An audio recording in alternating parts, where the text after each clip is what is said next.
Deseo ir en la mañana de hoy a un pasaje bíblico del Salmo capítulo número 15, el cual quiero considerar en esta hora, ya que es un capítulo corto. Y dice de la siguiente manera: Jehová, ¿quién habitará en tu tabernáculo? ¿Quién morará en tu monte santo? El que anda en integridad y hace justicia, y habla verdad en su corazón. El que no calumnia con su lengua, ni hace mal a su prójimo, ni admite reproche alguno contra su vecino. Aquel a cuyos ojos el vil es menospreciado, pero honra a los que temen a Jehová. El que aun jurando en daño suyo, no por eso cambia. Quien su dinero no dio a usura, ni contra inocente admitió cohecho. El que hace estas cosas no resbalará jamás. Qué interesante es la palabra del Señor. Y este pasaje bíblico escrito por el salmista David nos hace entender un sinnúmero de cualidades que deben tener aquellos que aman, se preocupan por la presencia del Señor. Ciertamente hay que poner en perspectiva algo muy importante en la mañana de hoy, que una cosa es buscar la presencia del Señor, otra cosa es habitar en la presencia del Señor. No olvide usted en la mañana de hoy que los profetas en el pasado, los hombres que Dios utilizaba en algún momento dado en el Antiguo Testamento, hablaban dirigidos por el Espíritu Santo. Sin embargo, era una presencia de Dios, una manifestación del Espíritu ocasional para en un momento en específico. El Espíritu llegaba sobre ellos, los utilizaba para que hablaran la palabra y luego se iba. Sin embargo, cuando Cristo entra en el escenario, ya en el Nuevo Testamento, el Nuevo Pacto, cuando Cristo entra en el escenario y es bautizado, vemos ahí el cumplimiento de que el Espíritu del Señor, el Espíritu Santo, la presencia del Señor, no solamente está para estar con nosotros en un momento dado, sino que habita con nosotros, estará en nosotros en cada momento de nuestra vida. Por eso es que cuando miramos el momento donde el Señor toma el libro, dice: el Espíritu de Jehová el Señor está sobre mí porque me ha ungido Dios. Él estaba hablando de sí mismo en ese momento. Él estaba leyendo lo que el profeta en un momento dado habló de manera profética. Ahora él estaba diciendo: esta palabra se ha cumplido en mí en este momento. Porque ciertamente que aunque es bueno buscar la presencia de Dios, y eso tiene su premio y tiene su recompensa, porque a todo aquel que se acerca al Señor, la Biblia dice que crea que le hay y que Él es galardonador de aquellos que le buscan con bienes espirituales. Sin embargo, Dios quiere que nosotros lleguemos un poco más allá de buscar su presencia. Dios quiere que nosotros, cuando finalmente entremos en su presencia, nos mantengamos en su presencia, nos mantengamos bajo su cobertura, bajo su cuidado. Por eso es que es muy interesante la expresión del salmista David en este capítulo número 15, porque David hace una pregunta sumamente importante y valiosa. Y es que David comienza diciendo: ¿quién habitará en tu tabernáculo? ¿Y quién morará en tu monte santo? Fíjate que cuando tú lees el capítulo bíblico y comienzas a analizarlo con mucho detenimiento, podrás encontrar algo sumamente importante. Nadie puede contestar esa pregunta. Nadie sabe ni puede decir quién tiene la capacidad de estar en la presencia del Señor. Solamente Dios.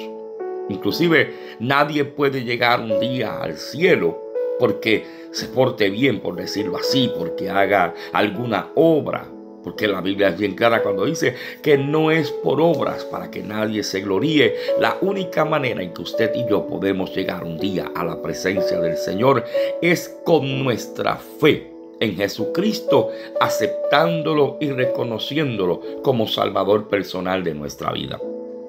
David está haciendo una pregunta: ¿quién puede habitar en el tabernáculo del Señor? Tabernáculo que fue ordenado por Dios a Moisés, una tienda movible la cual se movía y el pueblo de Israel se movía. Cada vez que esa tienda, ese tabernáculo se movía por orden de Dios, ellos inmediatamente comenzaban a caminar. Sin embargo, lo que en el pasado fue el tabernáculo, un lugar movible, era una tipología de lo que es el templo en el día de hoy. El lugar donde tú y yo nos congregamos, el lugar donde tú y yo adoramos al Señor. Sin embargo, aunque bueno es el templo, bueno es habitar en la coinonía de los hermanos, pero David está yendo mucho más lejos. David le está preguntando a Dios, y esa es la parte interesante. David le está preguntando a Dios, ¿quién tiene la capacidad de estar un día en tu presencia? ¿Quién tiene la capacidad para habitar en tu tabernáculo, en tu templo, en tu lugar, en tu espacio? En pocas palabras, David le está diciendo en una pregunta al Señor, ¿quién puede vivir contigo en el cielo? Y es ahí donde comienza un desglose, unas cualidades. David no podía preguntarle eso a ningún hombre porque ningún hombre tiene la capacidad para contestar esa pregunta. Solamente Dios tiene esa capacidad. Si le hiciéramos esa pregunta a la gente, cada uno contestaría a su manera, de manera diferente. Mucha gente diría, es que todas las religiones llevan al cielo, es que todos los caminos conducen al mismo sitio. Cada persona dará su opinión de cómo poder un día estar en la presencia del Señor, en el tabernáculo, en el monte santo. Pero nadie puede contestar esa pregunta de la manera en que Dios la puede contestar. Los requisitos de Dios para ti y para mí siempre serán diferentes a los requisitos que los hombres puedan poner. Hay unas cualidades que solamente Dios las puede decidir, que solamente Dios las puede establecer. Tú y yo debemos recordar, como dije hace un momento, que no es por obras para que nadie se gloríe. Tú y yo somos salvos por la gracia y la misericordia de Dios, pero no nos da derecho a vivir como nosotros queremos. Hay unas órdenes que Dios ha dicho, establecido. Hay un formato de cómo Dios quiere que nosotros vivamos. Cuando tú miras la palabra del Señor, en un momento dado, Santiago en su carta escribía que una fe sin obras es muerta. Así que más allá de una buena obra, de hacer algo bueno, nuestra fe en Jesucristo va por encima de cualquier otra cosa. Nosotros estamos llamados como creyentes a dar una vida de testimonio. No somos perfectos, pero tenemos que demostrarle a la gente que hemos tenido un encuentro personal con el Señor. Y aunque sí es bueno hablarlo, y en una época de tecnología la gente postea tantas cosas en las redes, no hay problema, pero mucho mejor es cuando la gente puede ser testigo, viendo de ti y de mí lo que nosotros somos en Cristo Jesús. Por eso el salmista decía que para poder habitar en el monte de Jehová, en el tabernáculo del Señor, hay que andar en integridad delante de la presencia del Señor. Hay que tener un estilo de vida agradable para Dios. Hay que ser sinceros. Hay que ser honestos en lo que hacemos para Dios y en todo lo que hacemos en nuestra vida. No podemos vivir una vida aparentando que vivimos en integridad frente a la gente. Sin embargo, de espaldas somos otra cosa. Debemos ser de espaldas, en el silencio, donde nadie nos ve. Debemos ser de la misma manera que somos cuando la gente nos está viendo. Debemos ser gente recta, porque no podemos olvidar, mi amado, que quizás podemos engañar a otros. Quizás podemos impresionar a otros con nuestra manera de ser, con nuestro estilo, pero a Dios jamás ni nunca le podremos engañar. Por eso debemos vivir una vida de integridad delante de su presencia, una vida que a Dios le agrade, una vida donde podamos reconocer que necesitamos a Dios en todas las etapas de nuestra vida, que somos luz en medio de las tinieblas, que en medio de un mundo que va en decadencia, nosotros podemos todavía levantar la bandera y el estandarte del Evangelio y proclamar que Jesucristo es el Señor. Debemos ser gente de justicia, porque el verso número 2 dice: el que anda en integridad y hace justicia y habla verdad en su corazón. Nosotros debemos siempre tener la palabra del Señor en nuestra boca. Debemos decirle a la gente cuán grandes cosas ha hecho el Señor en nuestra vida y que está dispuesto a hacerlo en la vida de aquel que lo crea y que lo reciba. Debemos ser justos en cada cosa que hacemos, porque una de las cualidades de como creyentes ser justo es que esa es una de las cualidades del Dios que nosotros servimos. En todas las cosas de nuestro Señor Jesucristo, Él fue justo al nivel de que la Biblia dice que Él no tendrá por inocente al culpable. Para poder habitar en el monte santo de Dios, en el tabernáculo, y déjeme hacerlo más sencillo, para poder un día llegar al cielo y estar para siempre en la presencia del Señor, debemos vivir en integridad, debemos hacer justicia. Debe haber verdad en nuestro corazón, en nuestra forma de hablar debe haber verdad. No puede haber falta de sinceridad. Debemos ser honestos. Si hay alguna diferencia, resolvámosla. Hablemos con aquel que quizás nos ha ofendido. Y la Biblia dice que aun si fue otro quien nos ofendió, somos nosotros los llamados a pedir perdón. Y aunque resulte y suene contraproducente, es la orden de Dios. Y ese acto, la Biblia dice que a quien en realidad beneficiará será a nosotros. Porque no hay satisfacción más grande que sentir que hemos sido perdonados o que tenemos la capacidad para perdonar a otros. Podemos tener diferencias, eso es normal. Somos mentes diferentes, somos seres pensantes diferentes. Pero hay algo que nunca debemos olvidar, que la Biblia pide y exige de nosotros como creyentes, que nos amemos los unos a los otros, que nos toleremos los unos a los otros. Y eso es parte de vivir en amor. Decía el escritor bíblico en el libro de Hebreos: sin santidad nadie verá al Señor. Y la gente muchas veces se limita a ese extracto del verso bíblico. Pero se os olvida que el principio del verso dice: seguid la paz con todos y la santidad sin la cual nadie verá al Señor. Yo no puedo hablar de santidad si estoy enojado con mi hermano. Yo no puedo hablar de santidad si no tengo paz con mi hermano, con mi prójimo, con mi vecino, con aquel que me rodea. Una de las cualidades de vivir en santidad es que tenemos paz los unos con los otros, en que sabemos amar a nuestro prójimo, aun cuando nuestro prójimo nos haga daño, nos señale, nos censure, nos haga, como dice en el campo, la vida a cuadritos. Tú y yo estamos llamados a vivir una vida diferente, una vida de altura, donde manifestemos y reflejemos a Dios en cada etapa de nuestra vida, en nuestros corazones.